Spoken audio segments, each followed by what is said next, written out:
Tour du Rwanda rizenguruka igihugu ryatangiye hano mu Rwanda rikaba rigiye kumara icyumweru cyose rizenguruka intara zose uko ari enye z'u Rwanda tutibagiwe n'umujyi wa Kigali. Tour du Rwanda 2026 akaba ari isiganwa ryatangiye kuri iki cyumweru nkuko mwabikurikiye kuri televiziyo Rwanda ndetse no ku mbuga nkoranyambaga. Tour du Rwanda navuga ngo niyo nkuru yigaruriye imbuga nkoranyambaga, niyo yigaruriye ibitangazamakuru bitandukanye, yewe si ibya hano mu Rwanda gusa ahubwo nibyo muri aka karere, muri Afrika ndetse no hirya no hino ku isi, cyane cyane ibitangazamakuru bikunda kugaruka ku nkuru za siporo n'imikino muri rusange. Tour du Rwanda ni irushanwa bidasubirwaho ubu rya mbere kuri uyu mugabane wa Afrika mu bigendanye no gusiganwa ku magare, dore ko iri rushanwa kuri iyi nshuro noneho ryitabiriwe n'abakinnyi basaga 84 gutyo, ndetse abarenga bitatu bya kane akaba ari ubwa mbere bitabiriye iri rushanwa, ariko bakaba ari abakinnyi bo ku rwego rwo hejuru muri iri rushanwa, by'umwihariko muri uyu mukino wo gusiganwa ku magare. Kuko mwabikurikiye rero uyu munsi etape ya mbere cyangwa se stage, agace ka mbere kakaba kahereye ahitwa mu Rukomo, ni mu karere ka Gicumbi, kaza gusorerezwa mu ntara y'Iburasirazuba mu karere ka Rwamagana. Akaba ari imwe mu etape yari yitezwe kuva mu ntara y'Amajyaruguru nyine mu karere ka Gicumbi kugenda ukagera mu karere ka Rwamagana mu ntara y'Iburasirazuba, unyuze no mu tundi turere tw'intara y'Iburasirazuba, birumvikana harimo uturere twa Kayonza ndetse na za Gatsibo.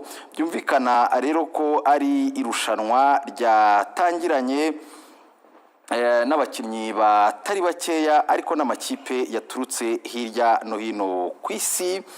Ni intera y'ibirometero 173 n'ibice bitandatu mwabikurikiye, aho aka gace cyangwa se iyi etape yegukanywe n'umunya Israeli Enhon Itamal, akaba ari we wegukanye iyi etape ya mbere ya Tour du Rwanda 2026.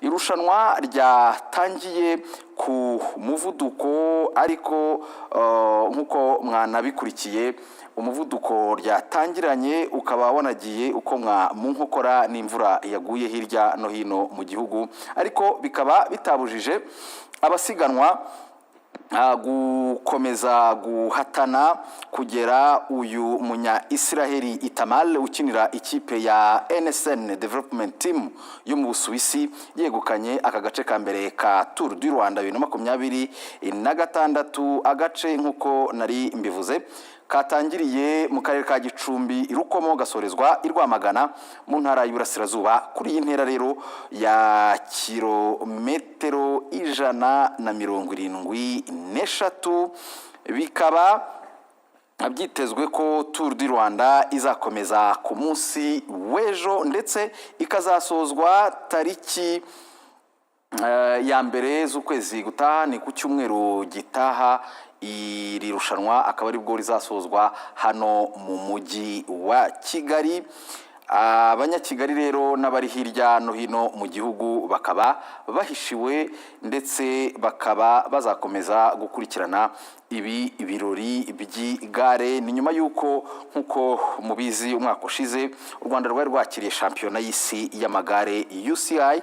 Ubu rero iri rushanwa rya Tour du Rwanda naryo rikaba ryongeye kugaruka, ndetse bigaragara ko abantu bari banyotewe no kuribona nyuma yo kubona urwego iyi shampiyona y'isi nari nkomojeho UCI yabaye umwaka ushize ahangaha uburyo yagenze. Tour du Rwanda rizenguruka igihugu ryatangiye hano mu Rwanda rikaba rigiye kumara icyumweru cyose rizenguruka intara zose uko ari enye z'u Rwanda tutibagiwe n'umujyi wa Kigali.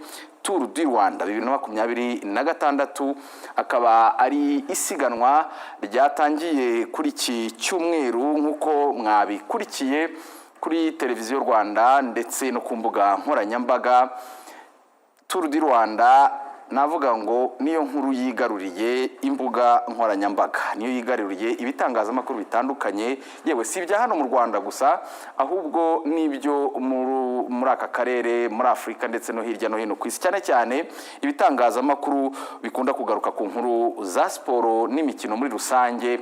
Tour du Rwanda ni irushanwa bidasubirwaho ubu rya mbere kuri uyu mugabane wa Afurika mu bigendanye no gusiganwa ku magare, dore ko iri rushanwa kuri iyi nshuro noneho ryitabiriwe n'abakinnyi basaga 84 gutyo, ndetse abarenga 3 bya kane akaba ari ubwa mbere bitabiriye iri rushanwa, ariko bakaba ari abakinnyi bo ku rwego rwo hejuru muri iri rushanwa, by'umwihariko muri uyu mukino wo gusiganwa ku magare.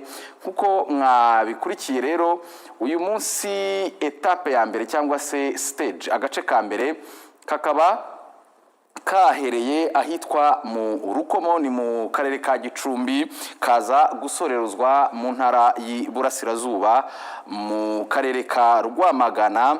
Akaba ari imwe mu ma etape yari yitezwe kuva mu ntara y'Amajyaruguru nyine mu karere ka Gicumbi kugenda ukagera mu karere ka Rwamagana mu ntara y'Iburasirazuba, unyuze no mu tundi turere tw'intara y'Iburasirazuba, birumvikana harimo uturere twa Kayonza ndetse na za Gatsibo. Byumvikana rero ko ari irushanwa ryatangiranye n'abakinnyi batari bakeya, ariko n'amakipe yaturutse hirya no hino ku isi.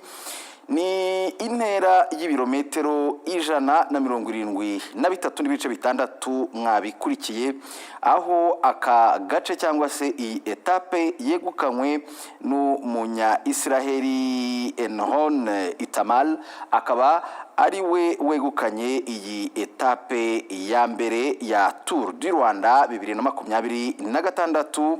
Irushanwa ryatangiye ku muvuduko, ariko nkuko mwanabikurikiye umuvuduko ryatangiranye ukaba wanagiye uko mu nkokora n'imvura yaguye hirya no hino mu gihugu, ariko bikaba bitabujije abasiganwa gukomeza guhatana kugera uyu munya Israeli Itamal ukinira ikipe ya NSN Development Team yo mu Busuwisi, yegukanye aka gace ka mbere ka Tour du Rwanda 2026. Agace nkuko nari mbivuze katangiriye mu karere ka Gicumbi, Rukomo, gasorezwa i Rwamagana mu ntara y'Iburasirazuba. Kuri iyi ntera rero ya kilometero 173, bikaba byitezwe ko Tour du Rwanda izakomeza ku munsi w'ejo, ndetse ikazasozwa tariki ya mbere z'ukwezi gutaha, ni ku cyumweru gitaha. Iri rushanwa akaba ari bwo rizasozwa hano mu mujyi wa Kigali.